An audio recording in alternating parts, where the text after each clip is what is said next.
Nti meka asemi attorney general ana edi asem no. Na ene mo hye se Mame Agrada MPM e court. Na ene Mame Agrada time o de baye no.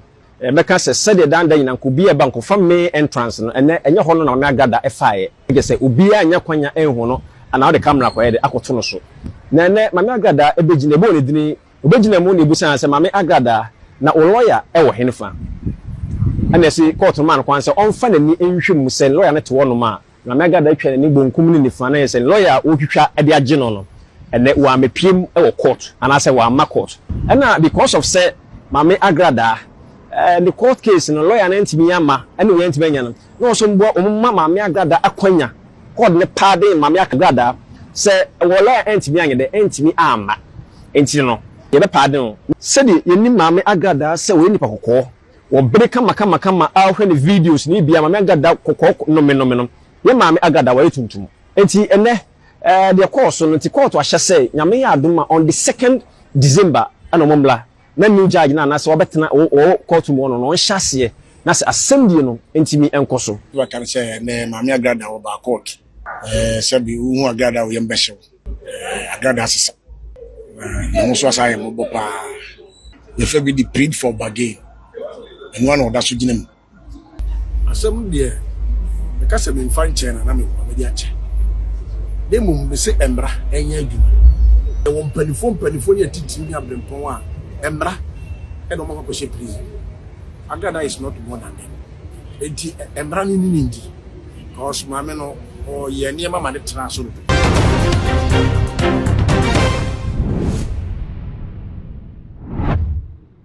Abusia empenifo se ni oda from the na ya na wo se sura fiase na so in the case of Mama Part no abusia enye sanet Mama Part ele 19th of November 2025 ko pie mu e wo Accra High Court na abusia na kwa koye ni suo e chopa ene arehode ene kosiye e wo Accra High Court abusia ni nyina ene se yenim se Mama Part abra ye di na asem wie ne ma na 15 years se wo kokotwa e wo ensa wo no wo sign appear biblical SI e wo case e wo Accra High Court as a case na in be 4 years asem ena yegusu AD ewo Accra High Court ni nyina ene appear biblical ne naked videos bi ni ade ya eba mountain so Mama Part edi be show ye ewo ne TV so that time eno ena appear biblical ema asem no so edi kokopie mu ewo Accra High Court ya agusan eye Mama Part eni ne nwa 1 gig ya ba bufo ba kon so eka ho a wo mo etwen asem ne dendede na ka Ghana fo nim se abra Mama Part ni 15 years na wo kon ka sa case ne de anka ye jem na so busan ene no ka say wo mo kwa asem no so ewo Accra High Court na rehosem ye na ekosi ye ewo Accra High Court ne se abra Mama Part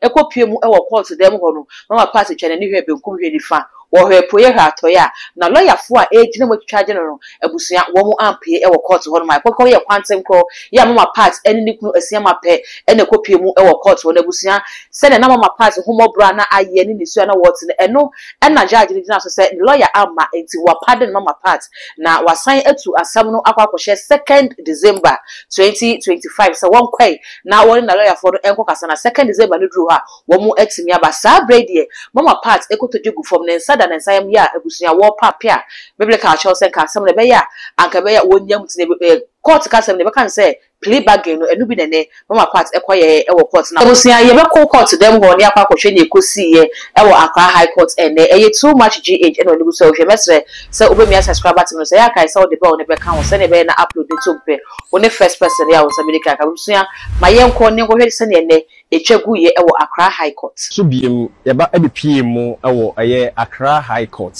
court 3 eye criminal court ahanom ana Mame Agrada eye woni ni nua 1 gig ana eye Enoch makase omo so adamfo am kabuso no am nyina eye busuan baako ebra bi a etwam be se 4 years ago omo ne apia bebreka ewo entokwa bi a eye apia bebreka su se Mame Agrada ema nipa bi ebo no ewro no ho eye naked eba abontina videos bi na security apia code board de beto eye court wanim no nti meka asemi attorney general ana edi asem no na ene mo hye se Mame Agrada MPM ewo court na ene Mame Agrada time o de baye no meka se de danda nyina nkobi e bank fa me entrance no ene enye ho no na Mame Agrada efaye ege se obi anya kwanya enhu no ana o de camera kwa de akoto no so na ene Mame Agrada ebegina ebo ne dini obegina mu ne busan se Mame Agrada na o lawyer ewo henfa ana si court man kwan se onfa nani enhwem se lawyer ne to wono ma na mega da twa ni bonkum ni nifa na se lawyer ohwehwa e de age no ene wa mepiem e wo court ana se wa ma court wa amfa botae na se business bi amma adekode nti a ama na mepiem e wo court enti judge na ehya ase se asem no anya enkoso enti eye lawyer ni we attorney general because asem no criminal case the attorney general na wo se odi asem no na se wo kasa to ehya ase no wo se eye July 23rd mo ba no ho mo nyina ko tena ase se ko mo siesie asem no aka no fie but enti ase ne meka no yie se asem no enkasa kire no entimi anko wie peye nemum ene judge wo tena asem no so no meka no se different judge na edi asem no na eye president Mahama bae no our point no ko eye appeal court enti ne nyon na tena asase no is a new judge na etena asem no so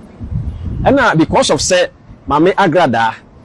the court case no lawyer na ntimi ama na we ntimi anya no so mbo omma Mame Agrada akwanya court ne pardon Mame Agrada say wo lawyer ntimi anya de ntimi ama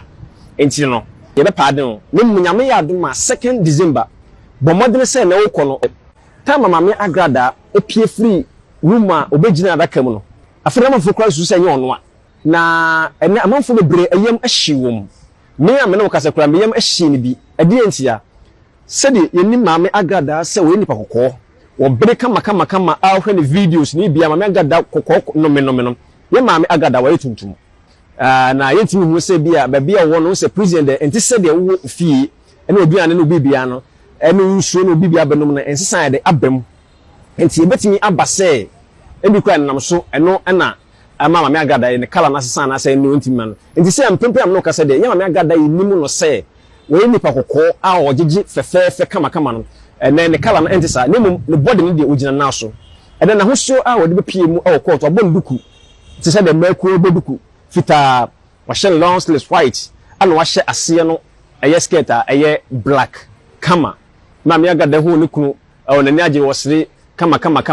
ogina honom ehwe court anim kama enti ene the court no ti court wa hye se nyame ya aduma on the 2nd December ana momla na new judge na se wobetena o court mu no hyase na se assembly no entimi enkoso wa kan se ne Mame Agrada wo ba court sabi hu Agrada wo yembehye Agrada sisa no so asaye mo bopa so se no osre ogusu a osre pa court na chew se ye fe be the plead for bargain and one of that so ginem nti na wo se ka the lawyers tumi ba na lawyers no ebeboa na ni plead for bargain wo mu ba bia o mo de ne poma sibere ebesi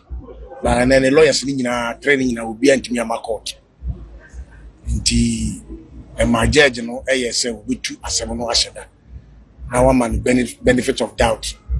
akosi bia best 2nd December 9:30 AM na making sure say the lawyers remember na plead for bargain na all kan wasem omotumi ahun de ombesi ayen enti kakra wo ma metumi aka no foka se Mame Agrada wasesa wo kwan be so se na wo si ho no asa ni pedua nyina asesa obi oba court obi a hu ne yamhye mi akasa kura mi hu ne yamhye ni pedua nyina asesa ewi asim de betima kan se mpanifo se ni mo entimo atete wontoma ndi se woto na se emra aniwu endi ya menyo wadwene se ja asem no ne fa bibia ache sansa mamafo kasisi ya no wadwene chiro ho ene se asem de me kasa me mfa nche na me ko me ache de mum be se emra enya adwuma nti ne hye emra eto se nka me mfa nche na nka wode ye me nka me so me bopa am yakwa ko yin na me dia che nti na mambo pa am yakwa yin na me hye emra se emra no eni ndi enti se ka se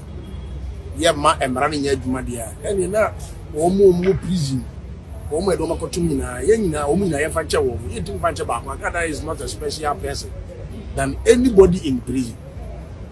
when you special che wo ye wo mpanifo ye titi ni abrempon a emra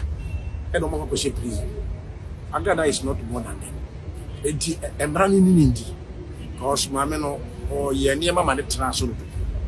na e yakokwa ebi ti say as Ghana akura embra akura nya adwuma as embra e ya agrada ade the open no dey and they wo hu smooth level say embra wo na en show mu a nti no nyi say bia me fanche me dia che no ni mum embra de babu mu kura no Onyankopon ma embra nsem du e ya adwuma se de be ya ye nyina betututu ya na moyi na ye de ya na mo bisisi yi na yamfum ye nua e ma ne ntra so e wo sa akwan na ma na de me ene nkofu bi fa so nti me dia che no we better say so we actually say like we make sure some no omoyi if important then I mean as we are so free the second we actually make one more year yes sir and nti ne fa bi the print for bargain na wa be print ono na wo so nya nuhu se ma yemfum so nti so fofa me fum so che na wa yes awie na wasere court so nti ne fa bi print for bargain na kan wasem nti wa pridi enti se ni ye hwe aban lawyer na omode ne ma me ya Attorney General ene wo mo lawyers ene wo no amu no betrase